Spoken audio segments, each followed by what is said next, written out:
दोस्तों, क्या सोते वक्त आपको ऐसा लगा है कि आप नीचे गिर रहे हो?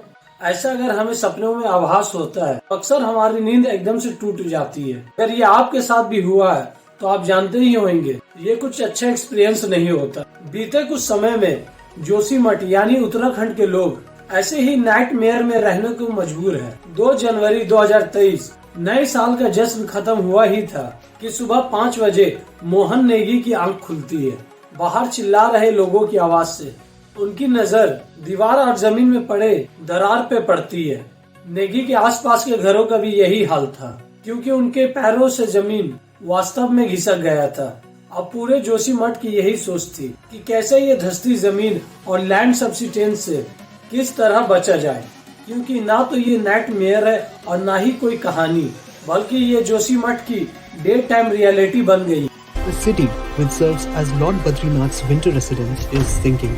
The cracks have appeared not just in one place but in different parts of the town. These cracks have developed as a result of continued land subsidence. The 17,000 residents have been sounding the alarm about worsening subsidence.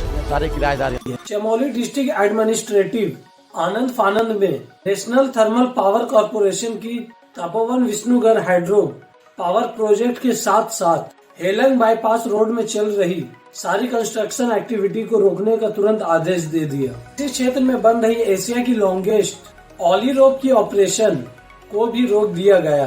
Uttarakhand के समुद्री स्थल से 6155 feet की ऊंचाई पे बसा जोशीमठ भगवान बद्रीनाथ की विंटर सीट से भी जाना जाता है। सर्दियां आते ही बद्रीनाथ की प्रतिमा सम्मान सहित वहां से ले जाकर जोशीमठ के वासुदेव मंदिर में स्थापित की जाती है।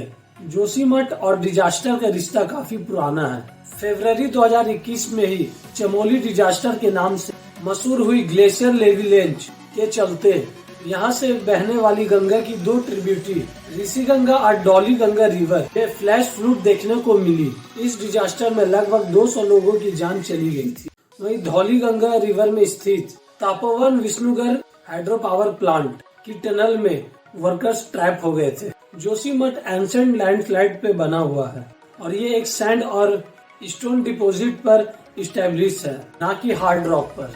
उत्तराखंड राज्य में सुशील खंडोरी की अध्यक्षता में Uttarakhand state disaster management authority की कमेटी बनाई गई। इस कमेटी के द्वारा रिलीज की गई आर्टिकल के अनुसार अकेले 2021 के अंदर ही उत्तराखंड में इस डिजास्टर इवेंट हुए। ये सभी event heavy downpour, cloud burst, rock fall, debris flow और फ्लैश फ्लूड के रूप में राज्य के अलग अलग स्थानों में हुई। इस इवेंट में टोटल 308 लोगों की मौत हुई, 61 से भी ज्यादा लोग लापता हुए और 5000 से भी ज्यादा घर जमीन में धंस गई। इस रिपोर्ट में साफ साफ मेंशन किया गया था इन हिली एरिया में सब्सटेंशियल ह्यूमन इंटरफेरेंस और इनडिस्क्रिमिनेट कंस्ट्रक्शन वर्क को बंद किया जाना चाहिए, लेकिन चेतावनी की चीख भी फैलों में दब कर रह गई। ऐसे में हम क्या माने, जोशीमठ में जो हो रहा है वो नेचुरल डिजास्टर है या मैन मेड डिजास्टर? अगर जोशीमठ और उसके आसपास के क्षेत्रों में गौर करें तो सालों से यहाँ बहुत से हाइड्रो इलेक्ट्रिक प्रोजेक्ट का यहाँ निर्माण किया गया। ऐसे में रीजन जियोलॉजिकल और इन्वायरमेंटल एस्पेक्ट से एक्सट्रीमली सेंसिटिव है। ऐसे में एक्सपर्ट्स का मानना है इस रीजन की फर्जाइल माउंटेन में होता इकोसिस्टम रोड और टनल सिस्टम कंस्ट्रक्शन ही आज जोशीमठ के हालातों की जिम्मेदार है। इसी तरह की वीडियो देखने के लिए चैनल को सब्सक्राइब करें, वीडियो को लाइक करें, बेल आइकन दबाएं।